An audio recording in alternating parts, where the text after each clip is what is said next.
English Edge podcast. From the English Clarity Lab. Hello, everyone. Welcome back to another episode of the English Clarity Lab.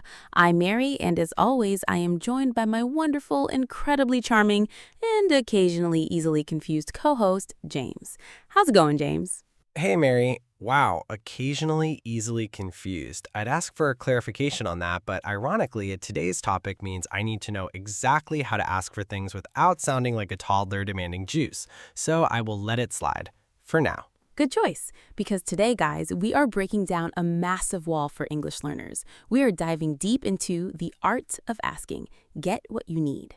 Whether you are an A1 beginner just trying to find the restroom, or a B2 fluent speaker trying to negotiate a deadline with a terrifying boss, asking for things can feel like walking through a minefield. Oh, absolutely. It's terrifying. I mean, think about it. If you ask too directly, you sound rude, like, give me the salt. Boom, you've just started a restaurant war. But if you ask too indirectly, you sound like an 18th century poet. Oh, how my heart yearns for the sodium crystals across the table. And then nobody passes you the salt because they think you're having a medical crisis. Exactly. There is a sweet spot, a golden zone of communication where you are perfectly polite, completely clear, and 99% guaranteed to get what you actually need. So today we are going to look at 3 real-world scenarios: the workplace, casual situations, and emergencies. And we will break down the exact phrases you need, from simple to advanced. Let's do it. And stick around until the end because Mary is going to share her secret 3-step rescue formula for when you ask a question, get an answer, and realize you didn't understand a single word of what the person just said. I use it daily, mostly when Mary talks to me. It's true, he does. All right, let's jump into scenario number 1. The workplace. James, imagine you are drowning in work. Your desk is a mountain of papers. You need help. What is the bad way to ask? The bad way? Walking up to a coworker, throwing a folder at their face, and screaming, "Help me, I'm dying." Right. Please don't do that. It ruins office morale. For our A1 and A2 learners, let's keep it simple but professional. You want to use basic modal verbs like can or could. For example, can you help me with this report? Or could you look at this file? James, what's the difference between can and could here? Well, structurally, not much. They both do the job. But culturally, could is like putting a polite little top hat on your question. It softens it. Can you help me is direct. Could you help me shows a bit more respect for the other person's time. It's a tiny shift, but it makes a huge difference in how people react to you. Beautifully put. Now let's level up to B1 and B2. If you are operating at this level, you want to show that you recognize the other person is busy. You don't want to just barge in. So we use phrases that check for availability first. My absolute favorite is, do you happen to have a few minutes? Or, I was wondering if you could help me with. Oh, I was wondering if you could is pure gold. It's like magic. It softens the request so much because you're talking about your past internal thoughts, not demanding immediate action right now. It gives the other person space to breathe. It really does. Let's look at a quick dialogue contrast. James, let's do a B1, B2 level workplace interaction. I'll be the stressed employee, you'll be the busy colleague. Ready, go. Hi, James. Sorry to interrupt. Do you happen to have 5 minutes? I'm struggling a bit with the new project guidelines, and I was wondering if you could clarify the deadline for me. Hey, Mary. Yeah, sure. I can look at that with you right now. See? Smooth, elegant, nobody got hurt, no folders were thrown. Perfect. But what happens if the answer is no?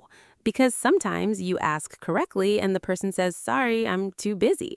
For B1 and B2 learners, the art of asking also involves the art of renegotiating. You don't just say, oh, okay, and cry at your desk. You ask for a future commitment. You can say, no worries, when would be a better time to check in?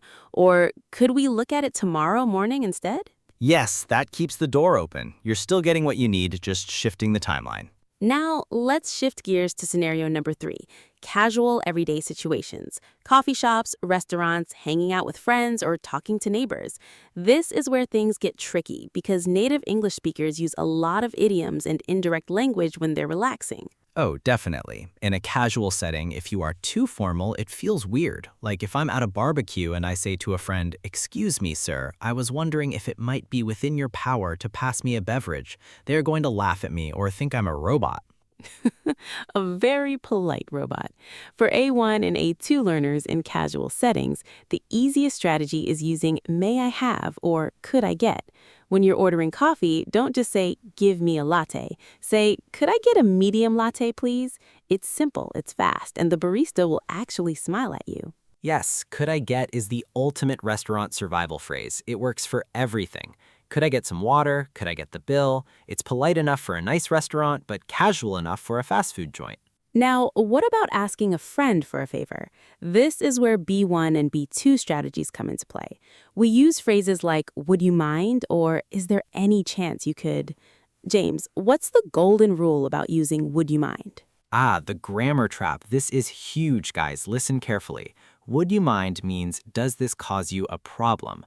So if Mary says, would you mind helping me move this table, and I want to help her, what do I say? I have to say, no, not at all, or no, I don't mind. Exactly. If you say yes, it technically means yes, I mind. Yes, it causes me pain and anger and I will not do it. But honestly, even native speakers get this confused sometimes. So if you say yes, sure, people usually understand from your voice. But to be safe, stick with no problem or sure thing. Another great B1, B2 strategy for casual favors is wrapping your request in a compliment or an explanation. Don't just ask for the favor out of nowhere, give context. For example, hey, I know you're great with computers. Is there any chance you could look at my laptop for a second? It's acting up. By saying, I know you're great with computers, you make the person feel smart and helpful. They are way more likely to say yes. It's psychological manipulation, James, and I love it. Hey, it's not manipulation, it's strategic flattery. There's a difference. Sure, keep telling yourself that. Let's do another quick role play for our intermediate learners. James, ask me to borrow your car for the weekend. Use a casual, high-level strategy. Oh, the car. This is high stakes. Okay. Hey, Mary, so look, my car is in the shop this weekend and I'm in a bit of a jam. I know you're not using yours on Saturday, so I was wondering if there's any cosmic chance I could borrow it for a few hours. I'll refill the gas tank. See, the I'll refill the gas tank is the ultimate closer. You offered value, you stated the problem clearly, used I was wondering if you, and offered a reward. That is a B2 level masterclass in asking. All right, let's move to scenario number 3. This one is serious, but we're going to make it easy. High stakes or emergency situations. You're lost in a city, you missed your flight, or you're at a hospital and need urgent information. When stress levels are high, your brain tends to freeze. This happens to everyone, even native speakers. You forget vocabulary, your grammar falls apart, and you start panicking. So for A1 and A2 learners, the strategy here is brevity. Keep it incredibly short. Forget complex structures. Focus on keywords and urgency. Yes, if you are lost, do not try to formulate a beautiful sentence like, "Excuse me, kind traveler, could you direct my footsteps towards the locomotive transportation station?"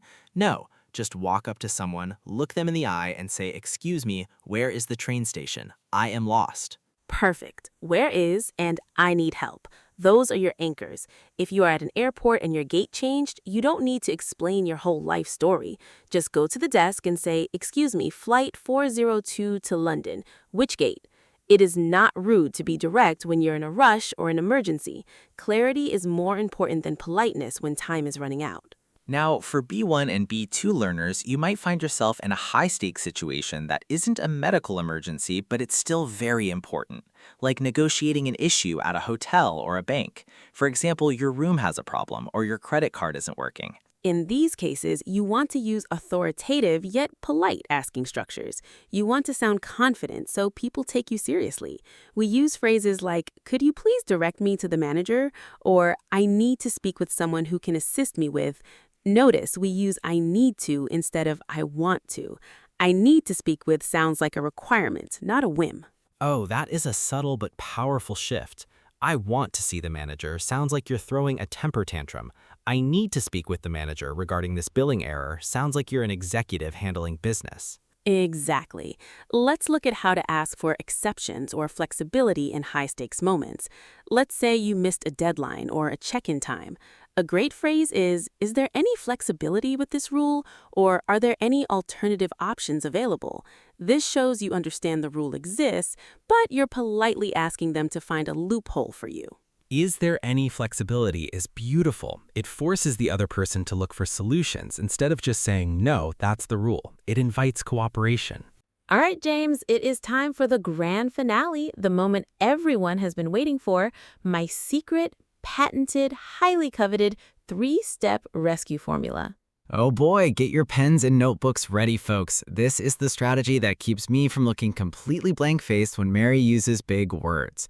What is step 1, Mary? Step 1 is acknowledge and validate. When someone answers your question and you don't understand them, do not just stare at them like a frozen computer screen. Smile, nod, and acknowledge that they spoke. You can use phrases like, got it, okay, I see, or right, that makes sense. This keeps the social energy positive. It shows you are engaged, not completely lost at sea. Okay, wait, if I say that makes sense, aren't I lying if it actually made zero sense to me? Think of it as social lubrication, James. You are validating that their effort to explain made sense, even if your brain hasn't processed the data yet. It prevents an awkward silence, but you immediately follow it with step 2, the pivot. The pivot. Sounds athletic. Do I need to do a spin? No spins required. The pivot is where you politely admit the gap in your understanding without sounding incompetent. For A1 and A2 learners, your pivot is basic. Sorry, could you repeat that slowly? Or, my English is a work in progress. One more time, please. For B1 and B2 learners, you want to pivot by isolating the exact mystery. You say, I caught the first part, but could you clarify what you meant by keyword? Or, just to make sure I'm on the same page, what does that look like in practice? Just to make sure I'm on the same page. That is a beautiful B2 idiom. It sounds so professional. It shifts the blame from your language skills to just wanting absolute clarity. I love that. What's step 3? Step 3 is the echo check. This is the ultimate safety net. You repeat back the core piece of information you think you understood, but in your own words to get confirmation. You start with, so if I understand correctly, we need to, or so you're saying that. Oh, this is brilliant, because if you got it wrong, the other person will immediately correct you. They will say, oh, no, I meant tomorrow, not today. And boom, you're saved. You didn't walk away with the wrong information. Exactly. Let's look at how this whole three-step formula looks when you string it together. James, let's do a quick role play. You ask me where the meeting room is. I'm going to give you a horribly fast, confusing answer full of idioms. You use the three-step rescue formula to save yourself. Ready? Ready. Let's do it. Excuse me, Mary, do you happen to know where room 4B is? Oh yeah, just head down the corridor, take a left at the water cooler, go past the old copier that always jams, hit the stairs, go up 2 flights, bypass the kitchen, and it's right around the corner from accounting. You can't miss it. Okay, got it. I see. But I'm sorry, I missed that last bit after the stairs because you speak at the speed of light. So if I understand correctly, I just need to go up the stairs and it's near accounting. Yes, exactly. Just up 2 flights of stairs, right next to accounting. Boom, look at that. I survived the avalanche of words. I am a communications champion. See, it works every single time. You acknowledged, you pivoted to ask for the specific missed info, and you did an echo check to confirm. No panic, no awkwardness, just pure clarity. Wow, Mary, honestly, that formula alone is worth the price of admission. And since this podcast is free, our listeners just got an incredible bargain. They really did. Let's do a quick recap of what we learned today about the art of asking. In the workplace, soften your requests with phrases like, I was wondering if you could, or do you happen to have a few minutes? And in casual settings, ditch the hyper-formal textbook language. Use could I get for ordering food. And watch out for the grammar trap of would you mind. Remember, if you don't mind, say no, not at all. Finally, in high-stakes emergencies, prioritize brevity and speed over complex politeness. State your problem directly.